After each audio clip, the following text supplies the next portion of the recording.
This is for math lesson 277, 278 on symmetrical, similar, and congruent.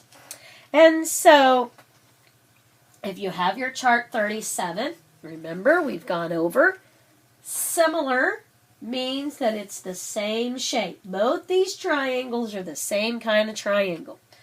Both of these rectangles are the same rectangle, and both of the circles are circles. Congruent is the same size and same shape.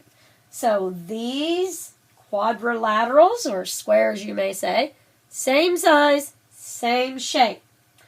My trees, same size, same shape. My circles, same size and same shape. They're equal or congruent. Remember, the line of symmetry is when it is folded, both parts match. So if we have a triangle and we fold it in half, we fold it down this way, it's going to be the same on both sides.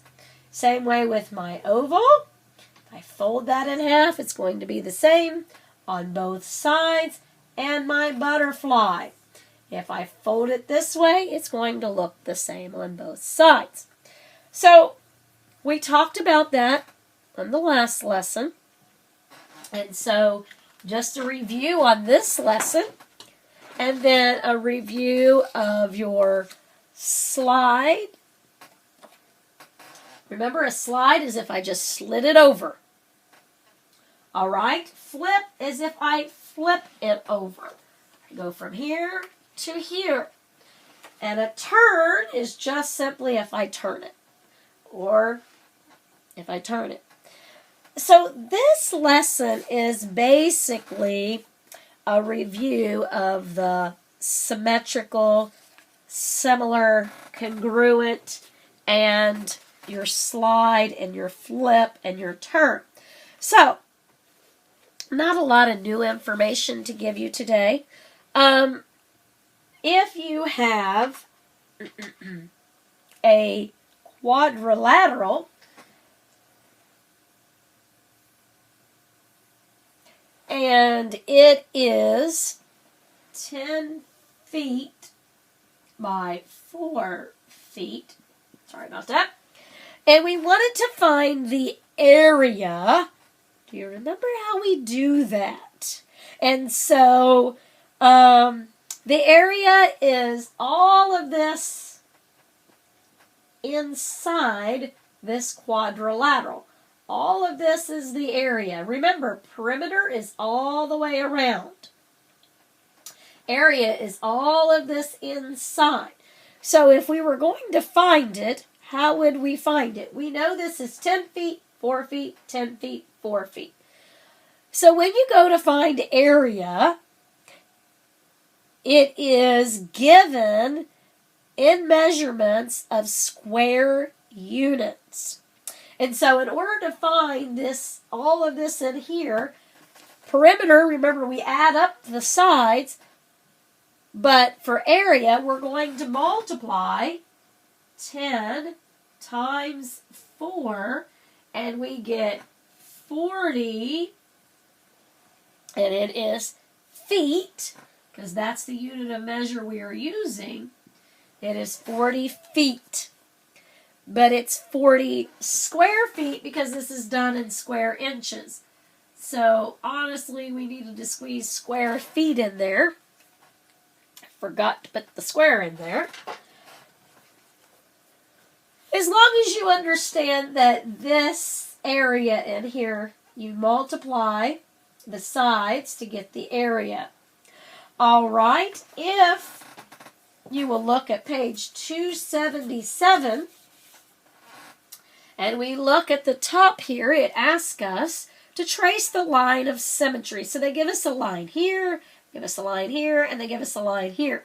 So, which one of those lines is going to be the line of symmetry? So that when I fold it, it's the same on both sides. Well, trace the line going from top to bottom. That's the only one that makes it the same. Now, if we look at number 2, we need to draw the line of symmetry. Well, they've got one going this way. If we fold it, is it going to be the same? Well, yes, it is. But what if I go this way? Is it going to be the same? Yes, it is. And what if I go this way? Is it going to be the same? Yes, it is. So any one of those will work. And now they ask you to draw a line of symmetry. So how are we going to draw it on the pair? How are we going to draw that line so that it's equal on both sides? Well, we can't draw it this way because it's not going to be equal. So we need to go straight down through the middle of it and draw our line. What about the guitar? Well, I can't draw it this way. So again, I'm going to have to go right down through here to draw my line of symmetry. Now, on number 5, they want to know, is each set, you're going to compare it, is it similar or congruent? Well, number 5, what is that? Well, that would be similar, not the same. Number 6 would be what? Well, those would be congruent. Those look identical. Now, when we get to number 7, they've made a boo-boo. There's nothing there for you.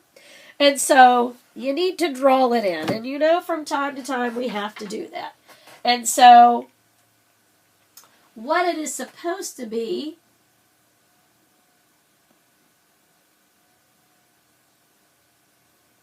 is diamonds. And so would these be similar or congruent? You just need to draw that in there just the best you can. And so when we look at these, are they similar or congruent? Well, they're similar, aren't they? They're not necessarily the same. And so number 8 would be what? Well, again, similar. They're not the same size. They're the same shape. So now on number 9, 10, 11, and 12, they want you to label it as slide, flip, or turn. So the first one, the arrow is going up. And then it goes this way. So that would be a turn. Here you've got a sandwich. Looks like it's got some jelly on it. And then we have this. Doesn't have any jelly on it. So would that be a slide, a flip, or a turn? Well, it would be a flip, wouldn't it? Because we go from here to here. So that would be a flip. So I think you can probably do 11 and 12. You might need some help. Let's look at number 13. Mom is laying.